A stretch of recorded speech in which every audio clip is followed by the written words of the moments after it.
Hey everyone, welcome to day 9 of the dance challenge. Today we're going to be working on grapevines. So grapevine, in case we don't know, is when we step to the side and then we alternate going behind and in front, crossing behind, crossing in front with our other foot. But there are going to be a couple different types of grapevine and a couple techniques that I want us to work on as we're doing this.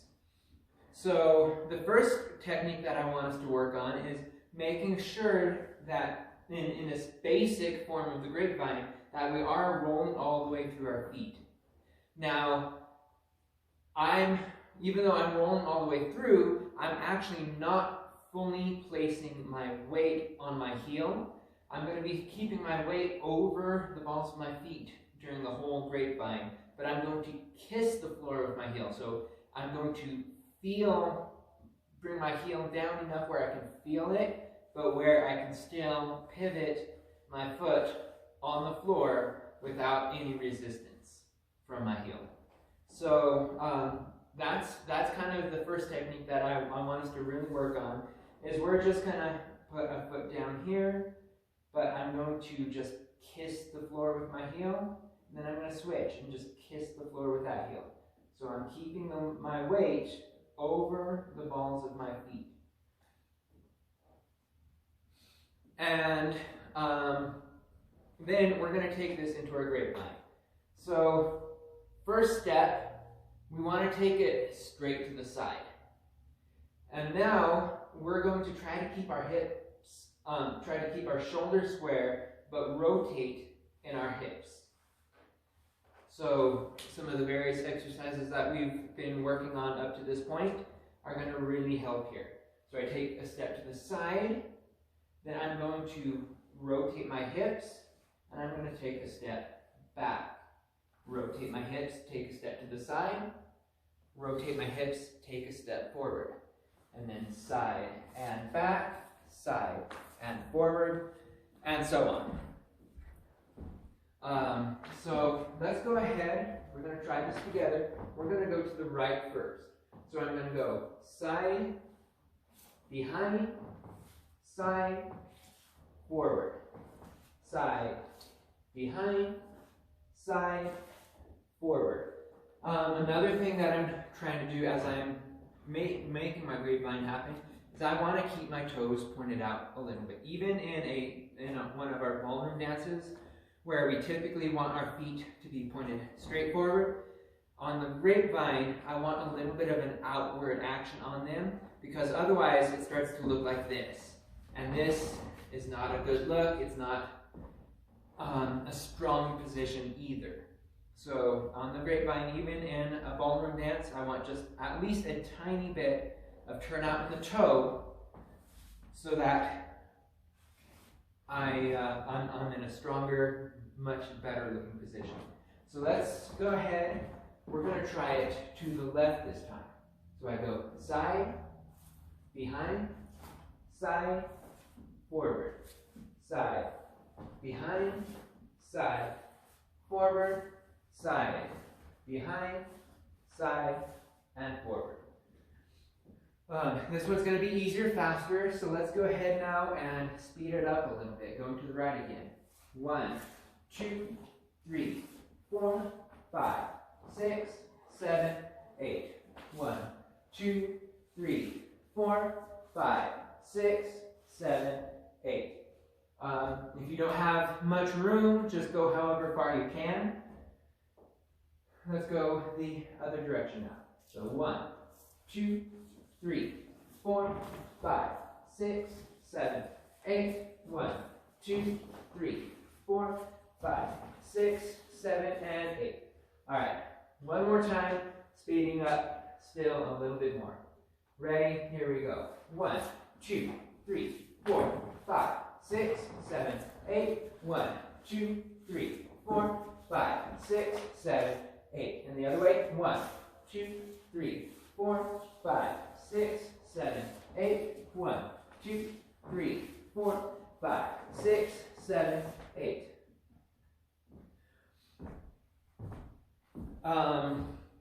try to relax your feet as you're doing this. We need some strength and control in them, but we don't want super stiff ankles. Again, we want to be able to try to roll all the way through. If it doesn't, if we're not perfect kissing our heels on the floor right now, that's all right. Just keep practicing that. And but just remember, we do want to try to have some mobility in our ankles. And we're going to get to the next level now, which is going to be a little bit more flexibility in our ankles. This is a version of Grapevine that we might use it a little bit in West Coast swing, but really not too many other places that I can think of. But it's still a really good version for us to practice, because now this is going to require us to have a lot more flexibility in our ankles. And we're going to get more into this kind of flexibility in our ankles and more detail on how to roll our feet in a different video.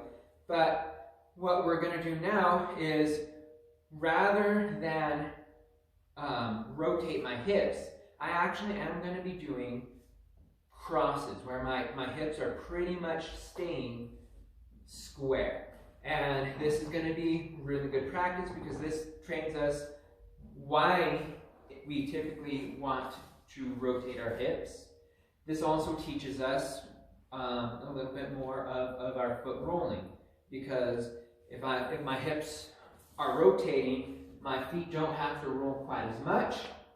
But if my hips are not rotating, the only way I can do this without tripping myself is having really good foot rolling. So from a side view, it's going to look kind of like this. I'm going to peel my foot up off the floor all the way to the toe. I'm going to step to the side again on the inside edge of my big toe. I'm going to roll all the way down, and then I'm going to do the same thing with this other foot. I'm going to peel it up off the floor, bring it across, and then it is also going to inside edge of the big toe first, roll all the way down.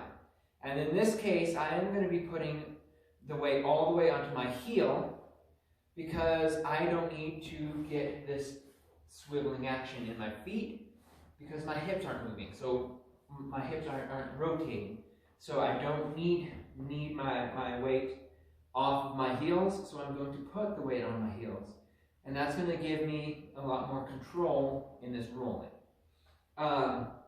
So what we're going to do first is we are just going to practice this peeling and placing of our feet just a couple times.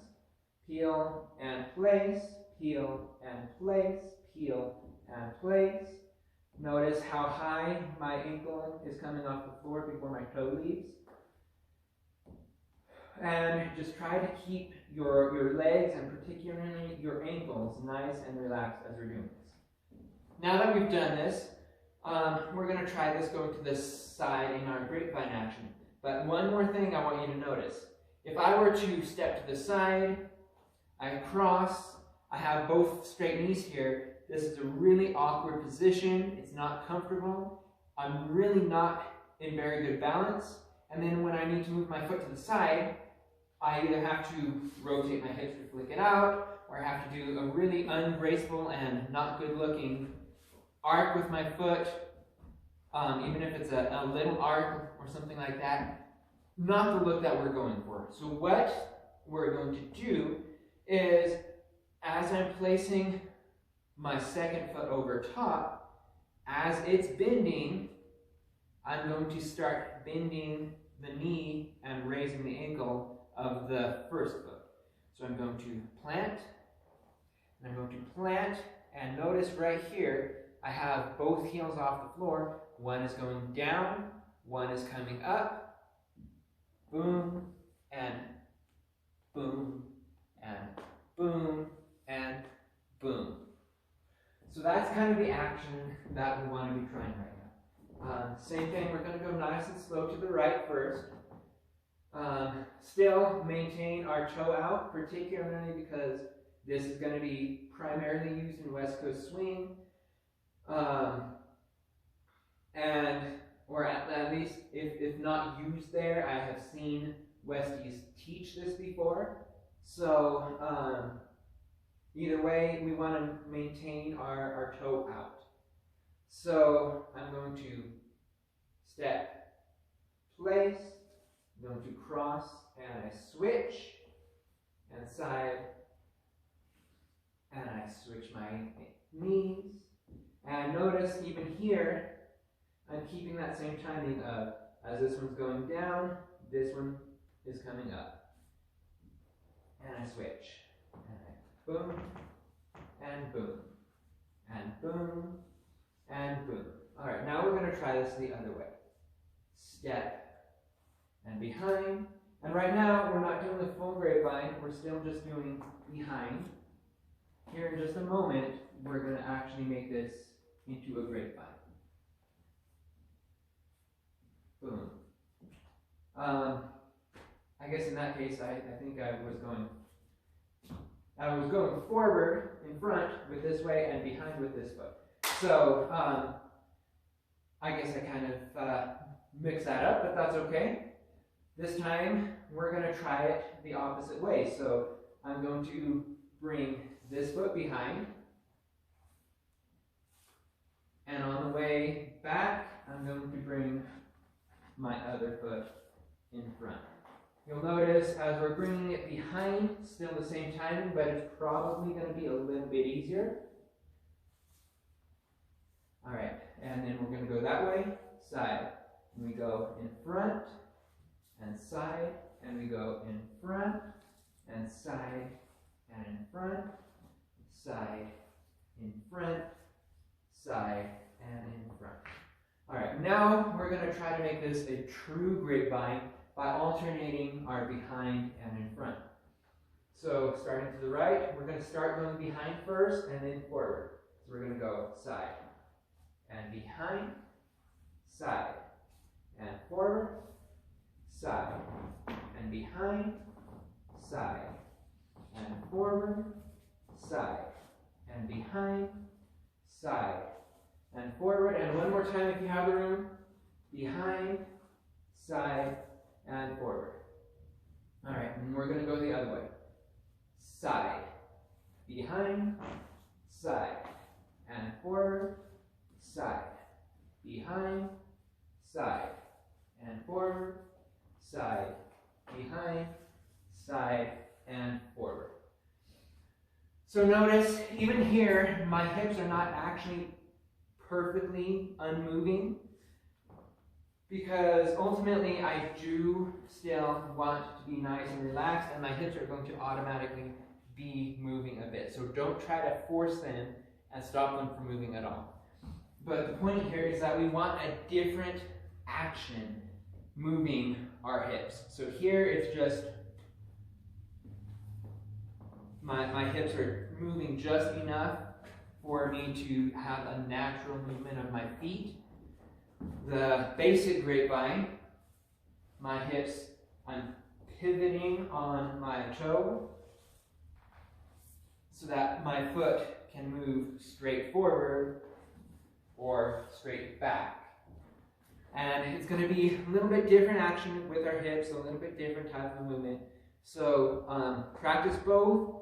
And I want you to start off nice and slow, try to feel the difference between the two, and then gradually you can speed it up. So the last type of grapevine that we're going to work on is the one that has a little bit more rise and fall. So this is going to be used particularly in something like a foxtrot.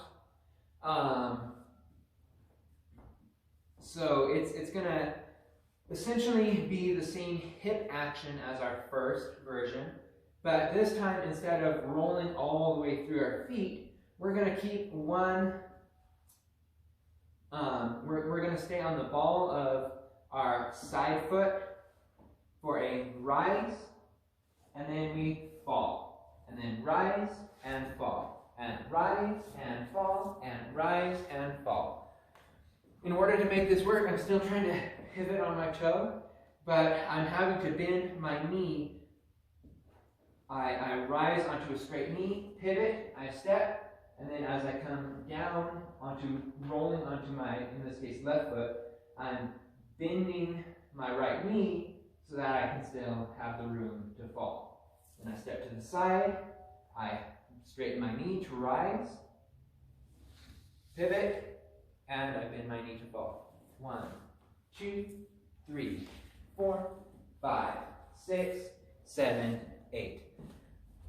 All right, so let's go ahead. We're going to try this final version of the Grapevine.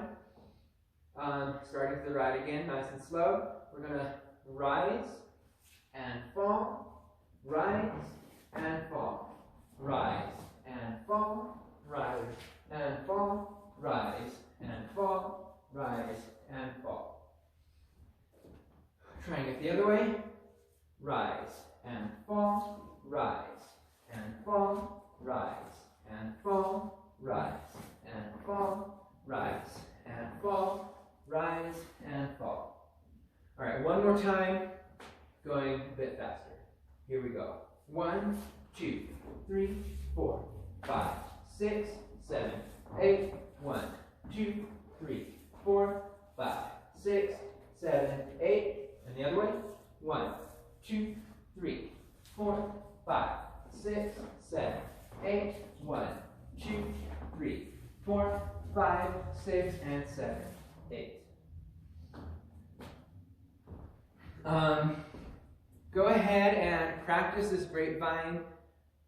Practice nice small steps, particularly if you don't have much room to practice in. But I want you also to try practicing with a little bit larger steps. So 1, 2, 3, 4, 5, 6, 7, 8. Or the basic version.